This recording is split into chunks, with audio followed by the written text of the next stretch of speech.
اقوال حضرت علی رضی اللہ تعالی عنہ: اپنے مال سے اللہ تعالیٰ کی فرض کی ہوئی زکوٰۃ نکالنے میں بخل کرنا نہایت برا ہے۔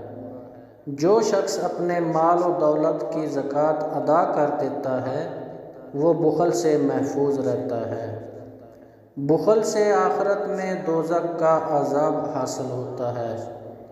جس شخص میں بخل زیادہ ہوتا ہے اس میں عیب بھی زیادہ ہوتے ہیں۔ نیک سلوک محبت کا سبب اور بخل اظہار عیب کا سبب ہے۔ جو شخص بخل کی عادت اختیار کرتا ہے اس کا کوئی بھی خیر خواہ نہیں ہوتا۔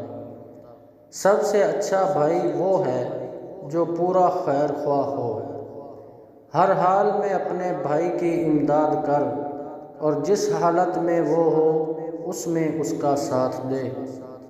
جس شخص نے بھلائی کی چادر کو نہیں پہنا وہ شر کے لباس سے خالی نہیں۔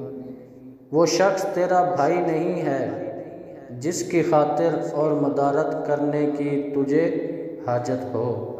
السلام علیکم ورحمۃ اللہ۔